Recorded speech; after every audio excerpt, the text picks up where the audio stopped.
And welcome, everyone. I am Nathan Baker, and you are watching the Keuka Bills Backers podcast. This is Baker and Bates. Again, I am Nathan, and with me, as always, is Rick Bates. Say hi, Rick. Hey, everybody. Glad to be back. Another exciting week with Bills football. It really is an exciting week. I mean, I don't know if it's been this exciting since I don't remember being as excited about the future going back to really the 2021 season. Like I know that there was lots of expectations last year, but I don't know if there was truly the excitement and just like, oh my gosh, we may be even better than we think that we are. And it's been a couple of years for that. So we're going to get into that. But I do want to sell a couple things before we get into the podcast and start our discussion about all sorts of things on the docket tonight. Want to invite everyone to Laurentide Beer Company. That is the official home of the Keuka Bills backers. We have watch parties for each and every game. We had a blast when they took care of Dallas this last week. Um, we got the Chargers coming to town, or not coming to town. We're going to LA, but you could come watch the game with us at Laurentide Beer Company. And game starts at 8, and we'll be kicking off the festivities at 7:30 p.m.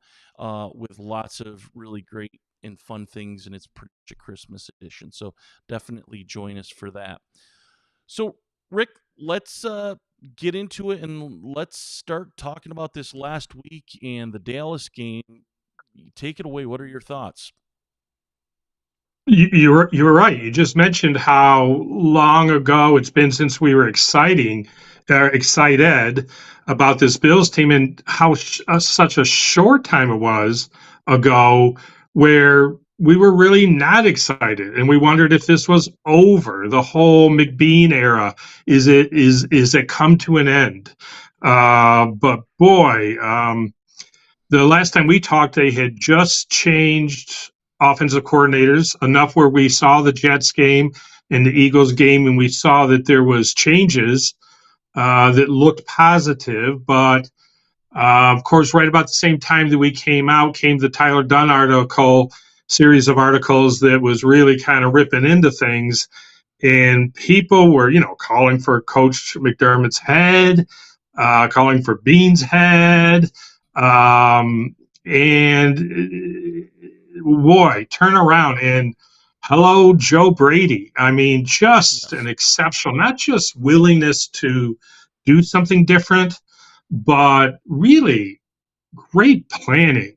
He watched the Dallas Cowboys, and he saw where their weakness was, their Achilles heel, and it was a guy playing linebacker that really should be playing strong safety, Yep. and they just went head on at him.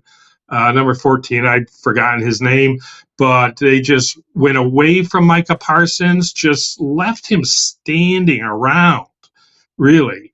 And just Joe Brady just came up with a game plan to run the game, which of course brought a game that's not as exciting as Josh Allen playing Superman, like we've seen against Kansas City and others. But boy, what we saw was a winning recipe for a Super Bowl victory right there.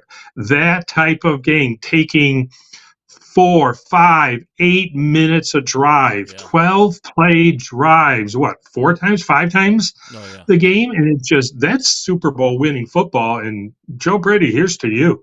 Yeah, absolutely. You know, kind of to double back a little bit about the criticism in the Tyler Dunn article, I was absolutely one of those people that was on the eject button for the coach. I don't know if I've taken my finger completely off. It's still hovering.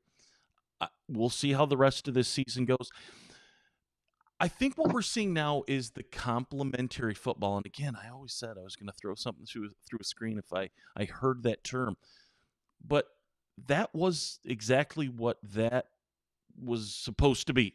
That was complementary football. The defense is stout. They're running the ball.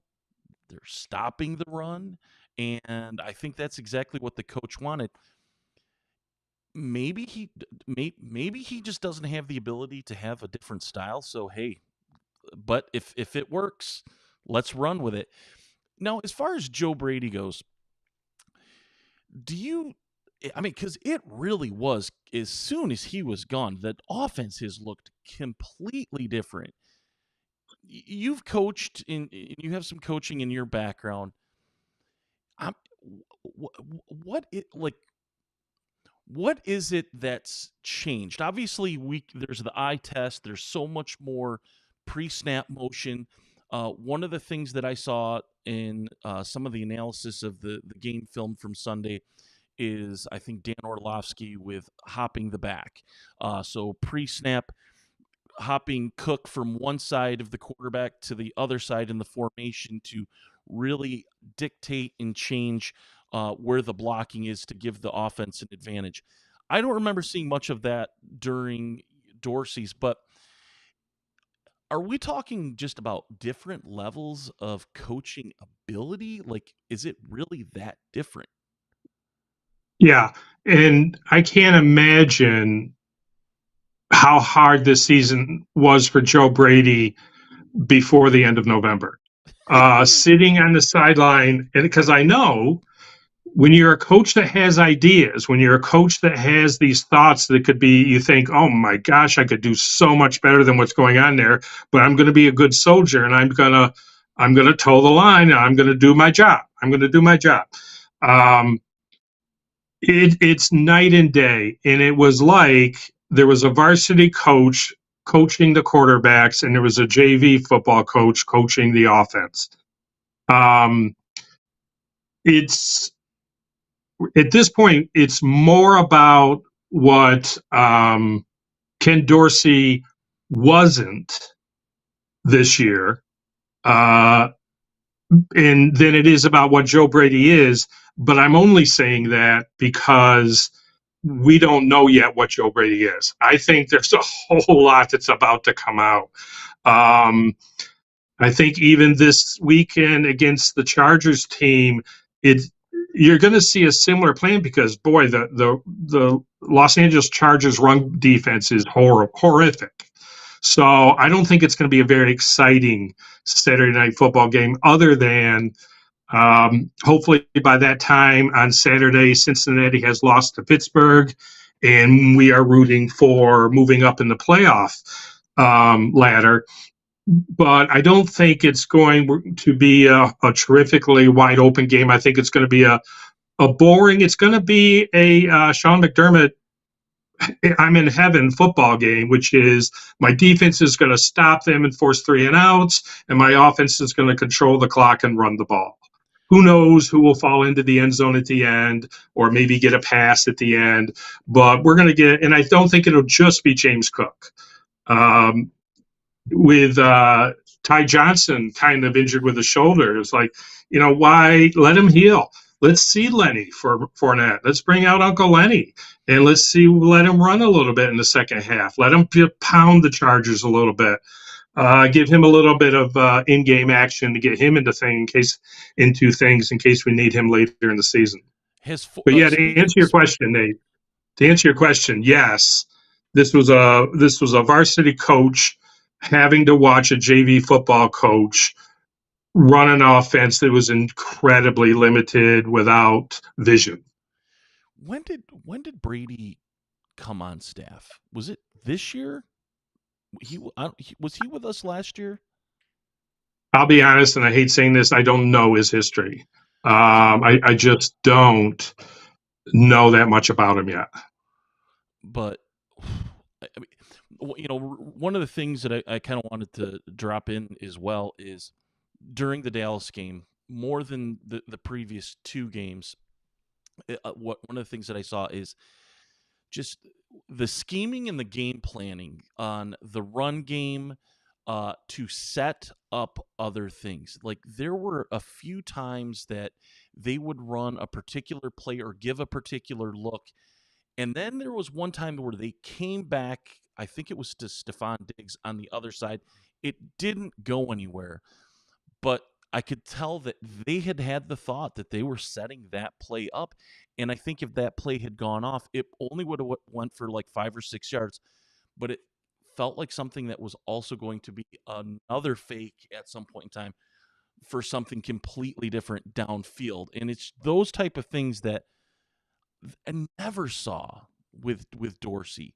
Um, one of the things that I can't wait for is next year, like when Hines is healthy.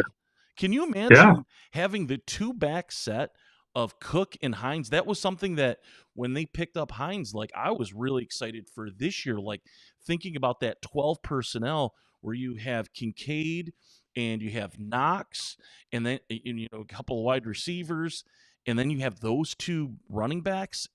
I mean, it looks good now, but when you have two guys that are really kind of almost elite running backs that can do that type of scheme, that it's going to open up a whole different can of worms for defenses next year. So with the scheming and the game planning, I think you're right, and it must have been frustrating to sit and have to watch someone that is totally inept. I guess totally inept. Kind of man the ship, if you will.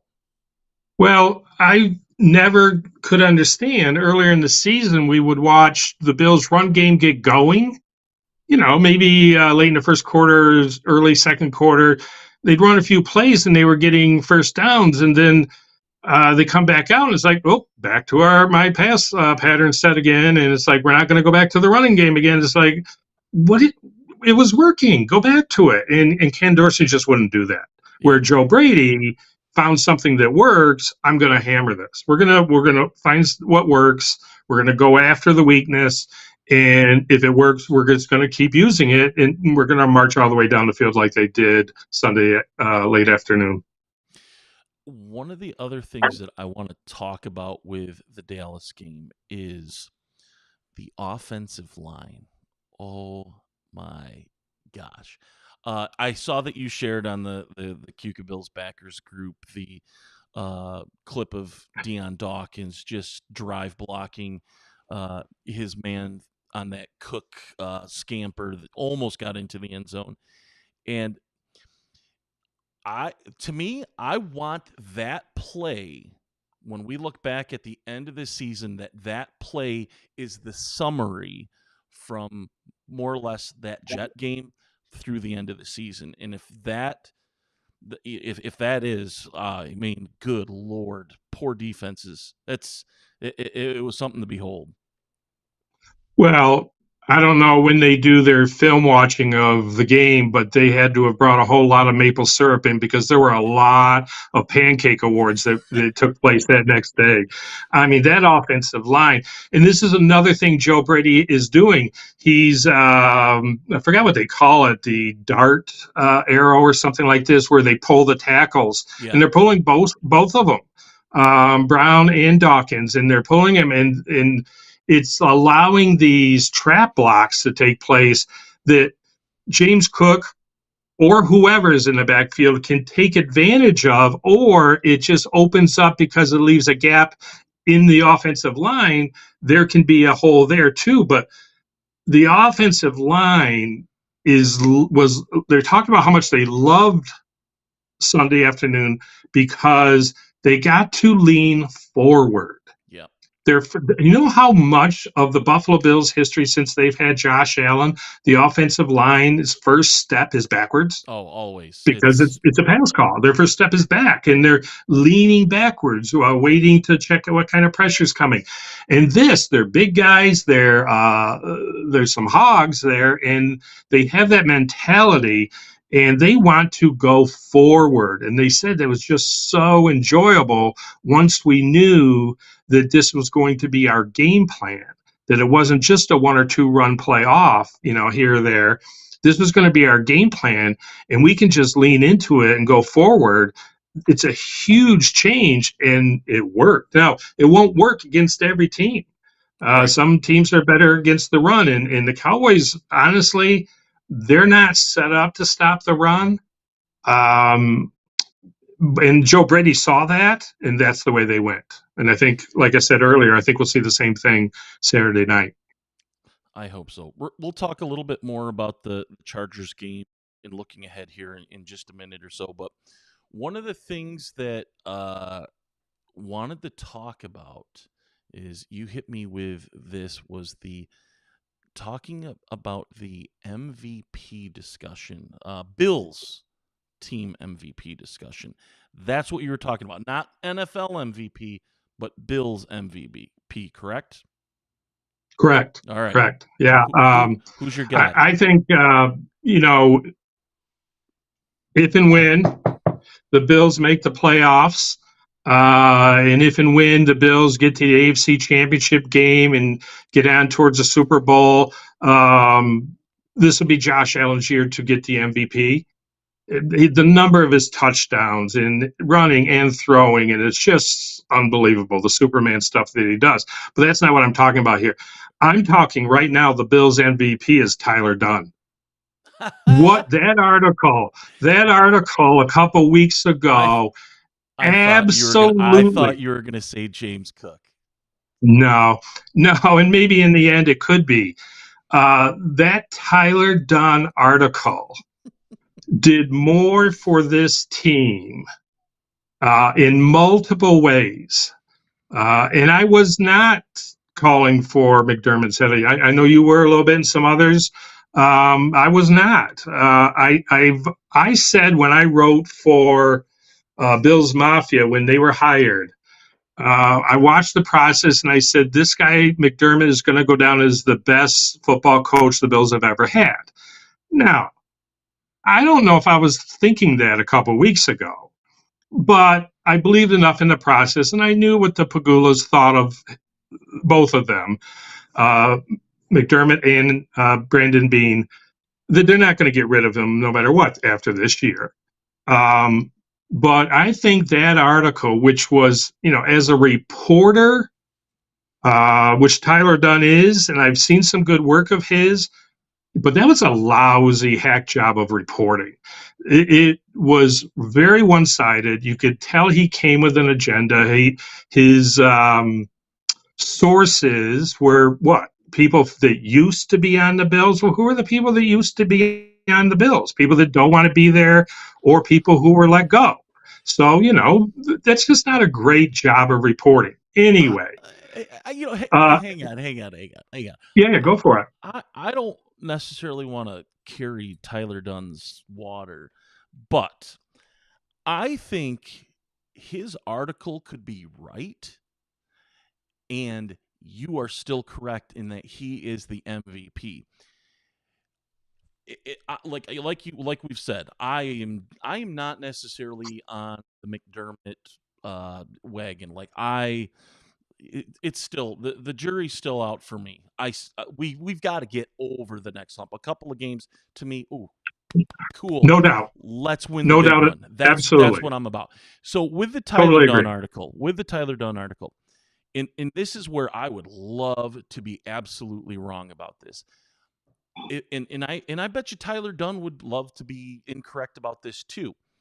Is that can McDermott was it like a wake up call? Was it like, oh my god, do I do that?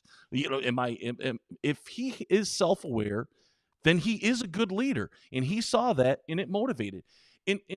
So I don't think that the two can be like his article is complete BS. I think that it can be right, and I also think McDermott can be um, enough of an honest man and leader to understand and to be like, okay, you know what? Mirror test. Let's do it. And it definitely motivated that team. You can see Absolutely. that, so you are absolutely right about that. That's my point. And I don't mean to come across as a McDermott truther. I'm not. And there were some points about that article that were absolutely right on. And we all know, and I totally agree with so many Bills fans about his late game performance and some other issues that he has had. But I do, like you were just saying, I'm calling him the MVP because I think it was a huge wake up call. Not only for Sean McDermott, of, okay, I think I made, and he had already done this. He had already gotten rid of Ken Dorsey We talked about Leslie Frazier going last year. Those were decisions that were already made that Tyler Dunn was criticizing, but I think they were the right moves. But anyway, back to the timing of the article. I think it did cause Sean McDermott to say, I think I've been a little worried about my job. I think I've been a little conservative. Well, the hell with that. I'm not doing that now. Absolutely. I'm Yeah, going to you're right. go play my game. And if I'm going to get tossed out of here, I'm going to get tossed out of here playing Sean McDermott football, which is tough, aggressive defense that's going to go after things. We're going to make decisions that are aggressive. He did early, going after that first down early in the game. He would not have done that the week before. And we are going to try to pound the ball when we can. We'll use Superman Josh Allen when we need to, but we're going to try to play Sean McDermott football, which is Super Bowl trophy winning football. And that's why he's doing this. It's the game plan to win a Super Bowl trophy. Control the clock, dominate your opponent, beat them up, bully them, and then on defense, beat them up, bully them, and get them out of their game plan.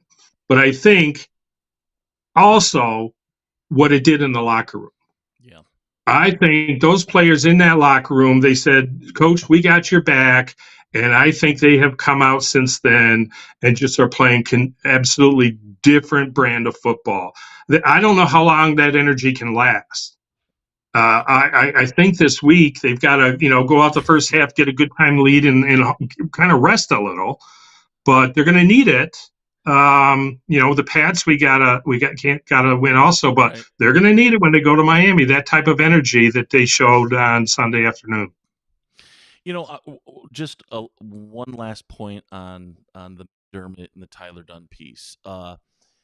One of the things that I noticed with the post game speech was Josh Allen and the coach being front and center. One of the things that was a conversation, and not necessarily about Tyler Dunn, but a little bit with his conversation with Brett Favre, and how Brett Favre indicated that you have to have that coach and quarterback relationship where they buy in to each other's message, to each other's mission. And you look at all the other, quarterbacks and coaches that have won Super Bowls. There is that they're tied to each other, and that's the thing is that these two in Buffalo are tied to each other. But and this is why like the eye test for me was just like they don't really seem to have a relationship. But one of the things Agreed. that did stick out to me in the post game speech by the coach is he gave the game ball to Josh. I think Cook should have had it.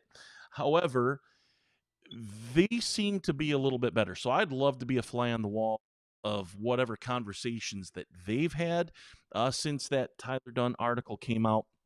But I also think that maybe Josh read that too and is like, I'm not helping this guy out. And I need to buy into the system as well because everything he said, the whole comment that he's had about, being in the group project and not contributing anything and still getting an A, first off, was fantastic. But it also is exactly what the coach's system is. So maybe this is what it took for them all to buy in, like you said, with the locker room. And part of that is so many people make judgment based on what they see with their eyeballs. Um, why would Josh Allen be given the game ball after that extraordinary game by James Cook and the offensive line, the defensive backfield? So many of those sacks were coverage sacks. Josh Allen perhaps did the least of all of them, so why would he get the game ball? And if you're just watching your eyes, you might go, well, I don't know, I don't get it. But what a lot of people don't know is what goes on all week long. Yes. And what I'm going to guess that the reason that coach gave Josh Allen the ball because they had a plan where Josh has to, as quarterback, he has to see certain things. And you can find evidence of this if you go watch the analysis of all the plays, how he moves guys around. They'll go over here, over here, over here, over here. And then he, at the last minute, calls for this. He has to recognize the defense, exactly what they're doing coming up. And they had a game plan. And Josh Allen read that game plan. You know what Josh Allen didn't do? He didn't pull the ball out of James Allen's stomach and take it off and keep it on an end around. He didn't drop back and change the plays to passing calls. He stuck with the game plan. And Josh Allen might have got that game ball for being the game manager. Yeah, absolutely. And a lot of times leadership is you don't see it. It's what is happening in the background and it's setting stuff up. So, all right, I think we nailed the MVP talk for the team. Um, For now. For now. Let's chat a little bit more about the Chargers this upcoming weekend. First off, I got to see the Chargers in person last Thursday night. I was at that Sort game. of. We were out in Vegas for the week last week, and went to check out the new stadium, Allegiant Field, and I think I was more in attendance than Staley and his team were, because that was. I've been to a lot of football games in person. I've never seen a team just absolutely fold in on itself and just be like, yeah, we're good. Is it time to go yet? I mean, and I loved Richard Sherman. I didn't see it until I got back to the hotel that night, but his comment about Staley getting fired at halftime and the Uber XL should be waiting for him out in the parking lot to take him back to LA. You know, I know that you look at the Raiders. They had a collapse and they changed coaches earlier and they got that bump emotionally and kind of won their next game. There is a little bit of worry on my end about that. However, I think they're done. Like I don't feel like this team, they don't have their quarterback. There's no GM. I mean, there's nobody in charge there right now. They are just a complete dumpster fire. Yeah, this team has slowly been a dead man walking for the second half of the season. And the firing was absolutely overdue. The GM probably as well. I understand completely what you're saying about that emotional bump that can come, especially for the first, maybe even the first and second game after a player favorite coach gets assigned to be the interim head coach. All of a sudden, which is, you think of these guys as professionals, it's like, what do you mean you're not out there every week fighting as hard as you Right. can when you're getting paid as much as one of our salaries per game, and you're up there just going through the motions because you don't like something about the coaching staff? Uh, but it happens. They're human beings, and there's going to be a bit of an emotional. It's at home. There's going to be a bit of an emotional bump. The Bills have to be careful for the first couple of series, Yeah. I think. Don't let being at home with this new coach and a weird thing could happen. One of the Bills drops the opening kickoff, or Nathan Peterman throws 5 interceptions in the first half. I remember being out that way, and just something like that. You don't want to allow a fumble, a tipped ball interception, a stupid penalty. You don't want a couple of those things to get out of hand early where the emotions can catch up. If a mistake happens, get over it, regroup, keep fighting, go on and pound them. Let them know who the bully is on the field that day. And by the second half of the second quarter, Make sure everybody knows on Saturday night which team is the better football team and who's going to win the game, and come out in the second half and keep that momentum, and then slowly start resting some of the bigger guys is how I would hope to see the game go. But to your point, don't let an early mistake turn into some sort of emotional riot that takes place on the other way. Yeah, I think that you nailed it there. One last thing about the Chargers and being able to go to that game in person. Not going to go in depth here, but one thing I would like to ask our watchers if they're interested in is stadium talk. I'm a Bill season ticket holder, and I know that we've got our new stadium in the works. I had lots of ideas, and I'm super excited about the new stadium after seeing Allegiant Field. It wasn't quite all the bells and whistles that I thought. I know SoFi is like out of this world. Allegiant, they said, is kind of the next step down.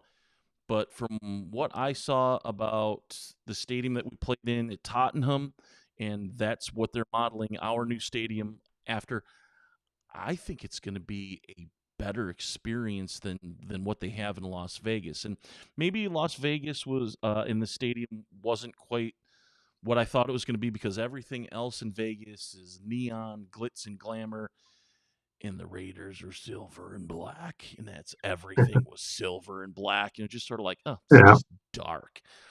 And a 62-21 butt Yeah. kicking will do do that too. So, well, let's take a look at the playoff picture. What do you think? Uh, we're not in. And at this point, the Bills, if they win every single game, they're still not in. 69% chance as of now Yeah. to get in, Now, a according to the New York Times. couple things are in their favor. We talked a little bit, at least online, about how one of the avenues to getting into playoffs is to win the division. And there's a chance with that. But even if the Bills win all three games, they don't win the division unless Miami loses a game before we get there, not just the Buffalo game. They've got to lose either this week to Dallas, which is very possible, or they got to lose the game after that, which is Baltimore, which is very possible. In fact, it's very possible when you consider the fact that the Miami Dolphins have not yet defeated a team with a winning record. It's very possible that the Dolphins go 0-3 to finish the year. And the Bills could certainly, there's a good chance of them winning the AFC East. Okay, so let's say that doesn't happen. Let's say Miami beats Dallas, and then the Miami Dolphins beat the Ravens, and then even if we go in and beat them, Miami wins the division. So we've got to hope for a wild card. But if we win our next three games, we're still not in. We need a combination of two other teams to lose a game. We need One game, just Miami. one game. So that's the good news. We just need Miami to do what they do, and that is lose consequential games in December. That's it. Yeah, yeah, Miami's just got yeah. Miami. That's great. Okay, that's one thing. I think Dallas is going to take their angst and all. Poor Tua. Micah Parsons is going to just destroy him this weekend. It's going to be my Christmas present. Well, and as I said somewhere, I think Philadelphia losing last night gave a little juice to the Cowboys of, whoa, okay, we're still kind of here in the hunt for the NFC East title. Let's get our act back together and let's go get these Miami Dolphins. They know they've got to kind of win out too to achieve some of the goals that they want. But between Houston, Cincinnati, Indianapolis, and you can even consider Jacksonville because they're all 8-6. Jacksonville currently holds the title, first place for the title for the AFC South, but that could switch easily with the Colts and or the Texans. So it's got to be some combination of the Bills winning out and two of those four teams losing one game. Now, the good news is, I think it's with the Colts, the last game of the year, the Colts and the Texans play each other. One of them has to lose. So if Buffalo wins out, one of them loses, Buffalo takes that spot, Do you but remember we that Colts game need a few years somebody ago? else to Was lose. it Colts and Jacksonville? Do you remember that last? Yeah, Oh, that was yeah. awesome. Can't wait. It'll be the Colts that lose.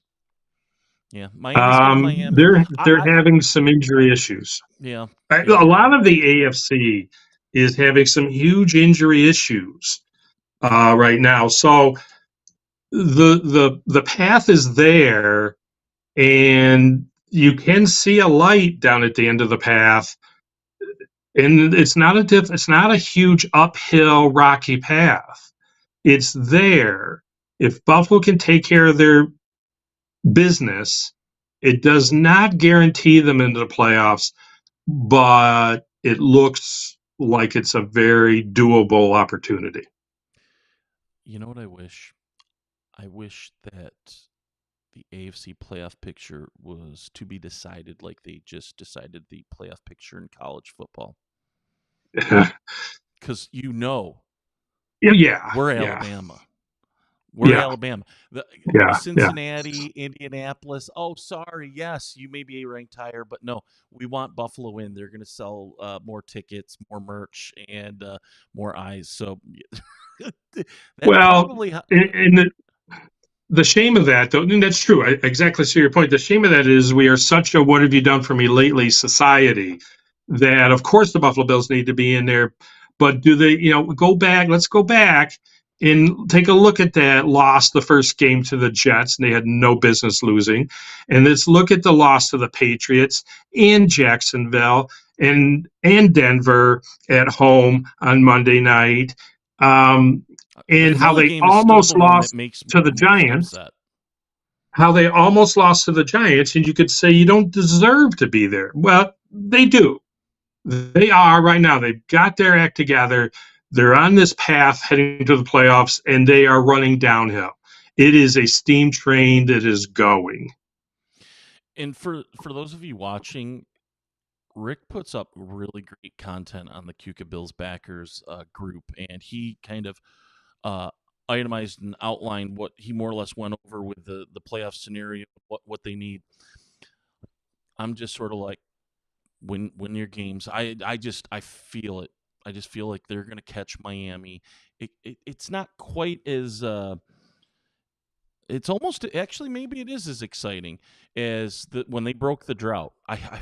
It's gonna play out exactly like that. Yeah, It's yeah. gonna come right down, and maybe there's another game that we have to watch or something. But I really feel confident that we're not only gonna get in, we're gonna be hosting a game. And wouldn't it be great That's very if possible. It's very possible looking at how things lined up with the schedules and stuff, such. It's possible. And as people like Rich Eisen and others are saying, they're just saying, if you're an AFC team and even the NFC Super Bowl contender, do not let the Buffalo Bills into yeah the playoffs. Do not let them in, or they are going to take it all. the team has that feel, and honestly, actually, this may be a very good analogy, or at least parallel. They do have kind of that feel of a Tom Coughlin Giant team that struggled and barely made it in, but you knew once they got in, they were trouble. I mean, because they were going to get after you and they were going to be able to score points or at least keep up with you. Uh, Yeah. they feel like that kind of team. So, yeah, definitely keep them out. And All right. The Patriots and Giants did it too. Everybody thinks the Patriots was always like a one or two loss season. It's like, no, they did it once. They barely got in and went on to Super Bowl glory, and then the Giants did too. This is possible. It's been done, and boy, are they hitting a stride right now. All right. Well, we're going to kind of wrap it up here. But I wanted to kind of ask you a personal question. What is your favorite Bills game that you've ever attended in person, and why? So Uh, so Operation Desert Storm had just begun, the air war. Um, so new rules at the borders and new rules about everybody worried about terrorist attacks, really. And so it's that AFC championship game early on to go to the Super Bowl. And there's no bringing alcohol in your pockets. Okay. Um, and it's winter coat time and it's pat down and they're all checking you and everything. And I was with my dad. I had bought him tickets finally after him taking me all my life. And I was with him. I bought tickets for him and with a couple other friends. And there's a group of us. And there's this group of like 3 or 4 girls from Canada sitting right behind us. We're in the scoreboard end zone, about halfway up, and these girls were like drinking wine. It's like, where are you getting this wine? Well, what they had ingeniously done was taken one of those wine boxes that you oh, see at and bars. they took the Okay, bladder ripped out the of it. cardboard apart, Yes. taken out the aluminum bladder, That's so hot. somehow tied it on here with string over their shoulders and put their winter coats on. And so when they're getting patted down, nobody feels Right. anything. So, and these girls each have one of these bags of wine here. So this was that huge scoring game where the Bills scored 50 some points. And every time there was a touchdown, we just took off our hats, leaned our heads back, opened our mouths, and they just stood up and they poured the wine right in our mouths. And that was a long ride home. But boy, that was with all the scoring and going to the Super Bowl.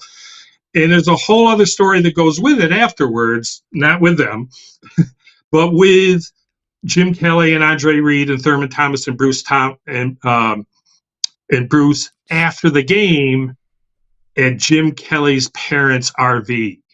So that's another story. Wow. I can't wait to hear that one. That'll be a good Yeah, one. that's a good story. I would say that my favorite one of all time is a Miami Dolphin game. I hate the Dolphins. They're like the team I hate the most, and I've been to So easy to hate. so So easy so to many hate. of them. But it was a game. I family calls it the Let It Snow game. It was back during the drought era.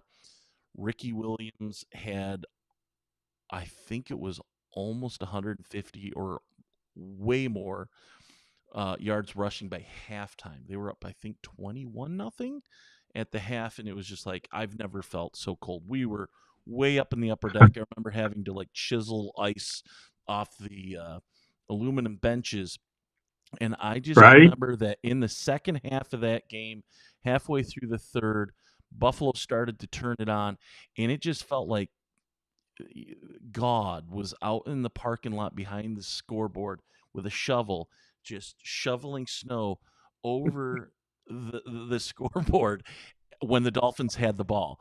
And it just and I remember during the commercial breaks they were just playing Dean Martin, let it snow, let it snow, let it snow, and everybody singing as loud as they could, and they ended up coming back and that game. It just that was just one of those games for the ages. That was probably my favorite one that I've ever attended in person. Everybody has these great memory games, and what they usually all have in common is when something happens either on the field or at the stadium as a whole, where everybody is really brought together. Yep. You are brought together with some sort of common, usually, great plays and victory, but something above and beyond that often that really brings everybody together. Those are the games that really stand out. And you have to have the great game and the victory or the great play. If it wasn't for um, Jefferson last year in that Minnesota game, that Stephon Diggs catch that he made was Yeah, probably the catch of the year. yeah, And then yeah, 2 or 3 series later, we've got that 4th and 17 or 19 or whatever it is, and then they end up, and everybody knows they went on to. That would have probably been the best game I ever saw in person emotionally had it gone the other way. yeah. Right, right. Absolutely nuts. Yeah. Well, Rick, is there anything you have coming up on your social calendar, or anything you got going on you want to tell people about?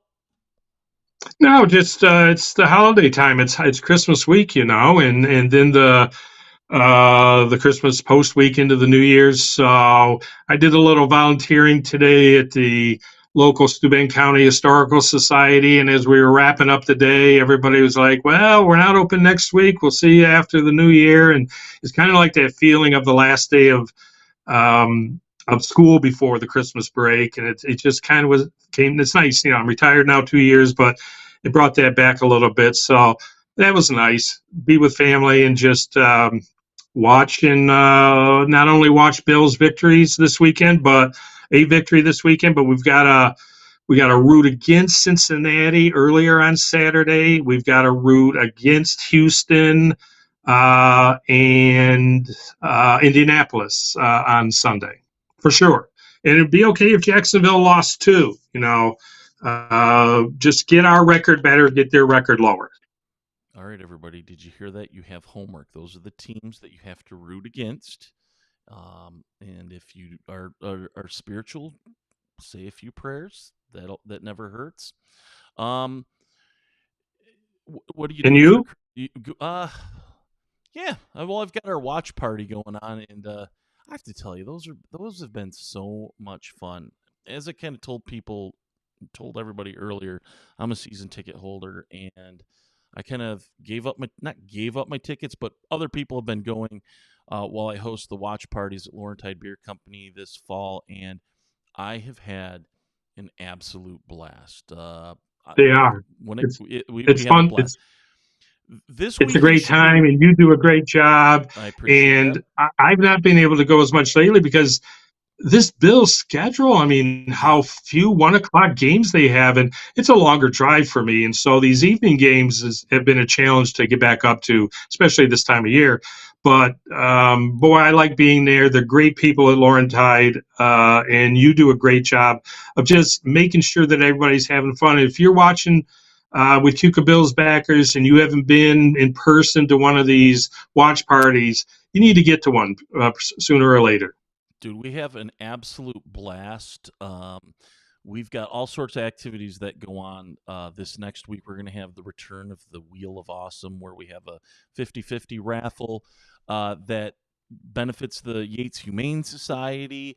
But there's a big jackpot that's progressive, and then also we spin the wheel and pull tickets between quarters for awesome prizes and stuff like that. And it's super fun. So right now, we are scheduled for 3 more. We've got the Chargers game Christmas Eve. We've got New Year's Eve. I'm like having to psych myself up for New Year's Eve because I DJ as well, and I'm DJing a New Year's Eve party. So that day is going to be starting at like 12:30, or excuse me, yeah, 12:30 p.m. and ending 12:30 a.m. It's like, yeah, 12:30 a.m. Sure, Yeah, and I'm yeah, sure it's going to yeah, go later than that, but yeah, it's going to be a great weekend. So I hope that you have an awesome Christmas. I don't know if I'll see you in person before then. Maybe trivia this upcoming Thursday up at Keg and Barrel. yeah. Thinking about it, yes, Cool. yep, for sure. Well, bring the kids and bring the guys out, and it'd be great to see you there. Everyone else, I want to thank you for joining us again. For Rick Bates, I'm Nathan Baker. This is the Keuka Bills Backers Baker and Bates podcast. As Chris Berman would say, let us be the first to wish you a Merry Christmas and a Happy New Year. Go Bills. Go Bill.